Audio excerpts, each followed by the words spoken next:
आप लोग बार बार सुनते होंगे कॉन्स्टिट्यूशनल अमेंडमेंट, हमारे संविधान में सुधार।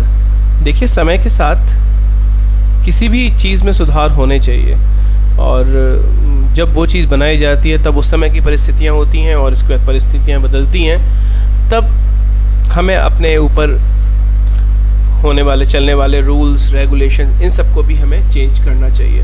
और ये एक पॉजिटिव बात है, इसमें कुछ भी नेगेटिव नहीं है। तो इन्हीं सब चीज़ों को लेते हुए हमारे कॉन्स्टिट्यूशन ने थोड़ा रिजिड सिस्टम तो बनाया है अपने ऊपर अमेंडमेंट करने का, ताकि आसानी से अमेंडमेंट नहीं किए जा सकें, लेकिन अमेंडमेंट तो किए जा सकते हैं। तो मैं हूँ संदीप श्रीवास्तव, और नेशनल एजुकेशन पॉलिसी के तहत, न्यू एजुकेशन पॉलिसी के तहत मैं आपके सामने लाया हूँ इंडियन कॉन्स्टिट्यूशन की series specially for graduate students.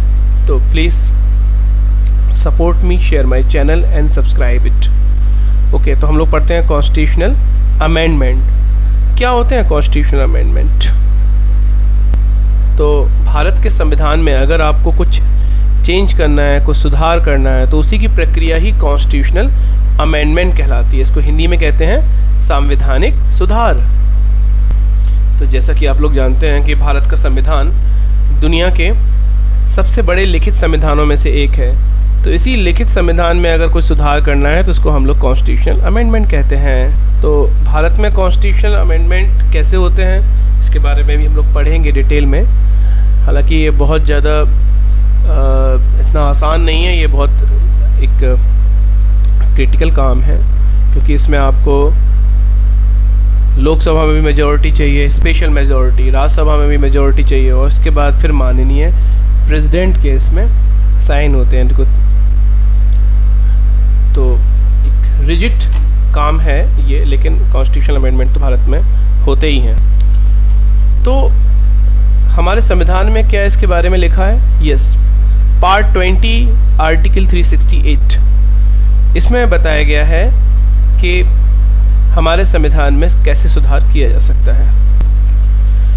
तो अगर कोई संविधान संशोधन करना है तो स्पेशल मेजॉरिटी यानी कि 2/3 या उससे ऊपर वोटिंग के बाद ही कॉन्स्टिट्यूशनल अमेंडमेंट किए जा सकते हैं।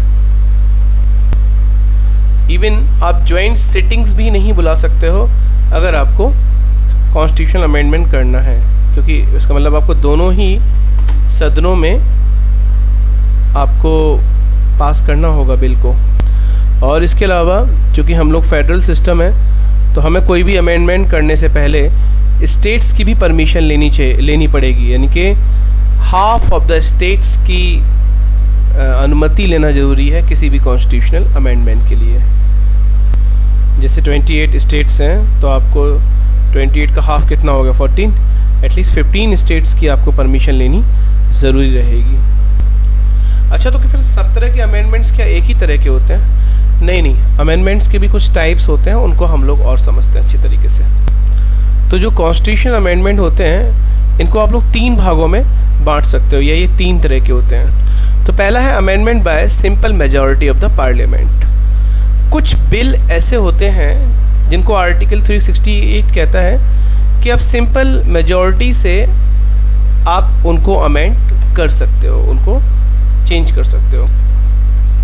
जैसे कि आपको कोई न्यू स्टेट बनाना है, उनकी बाउंड्री चेंज करनी है ना, लेजिस्लेटिव काउंसिल्स में आपको कुछ बढ़ाना घटाना है ना, पार्लियामेंट में इंग्लिश लैंग्वेज का यूज़ करना है, या सुप्रीम कोर्ट के जजेस के नंबर्स बढ़ाने हैं आपको, ठीक है। तो ये सारी चीज़ें आप लोग सिंपल मेजॉरिटी से कर सकते हो।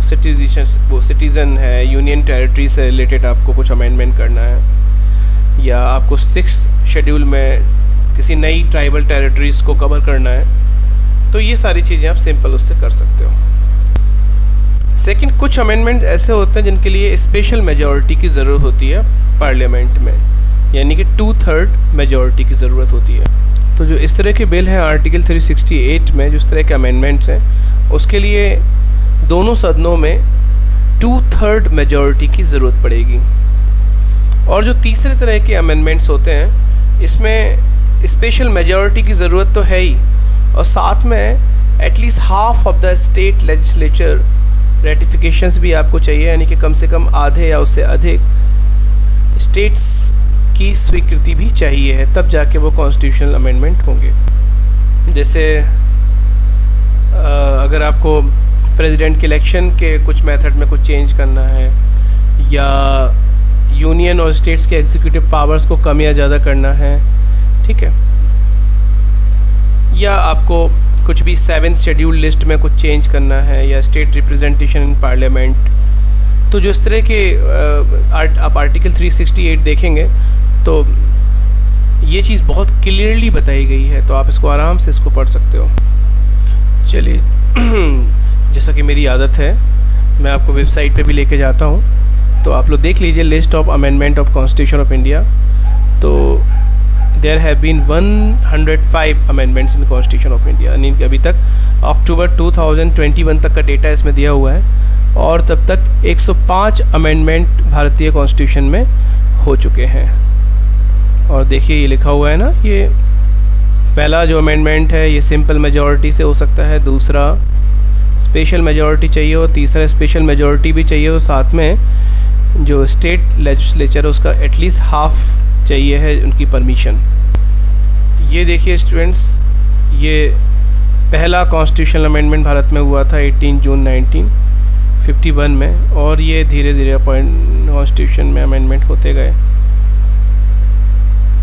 ये देखिए आप लोग आराम से आप लोग देख लीजिएगा, है ना, अगर आपको इंटरेस्ट हो कि हमें देखना हो कॉन्स्टिट्यूशन। ये देखिए introduce goods and service tax, GST आया था ना, ये 101।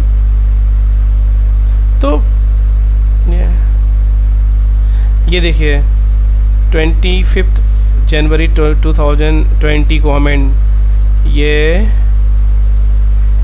देखिए, अरे ये अच्छा काम हुआ, देखिए ना, reserve seat for Anglo Indian community. आपको पता है पहले भारत की संसद में 2 अंग्रेज़ बैठाने ज़रूरी थे,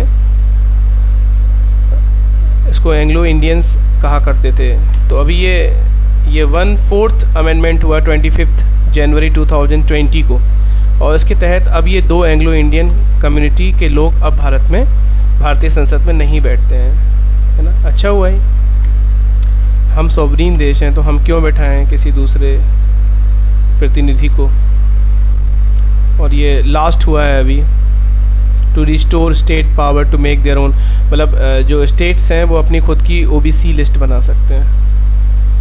चलो अच्छी बात है ये।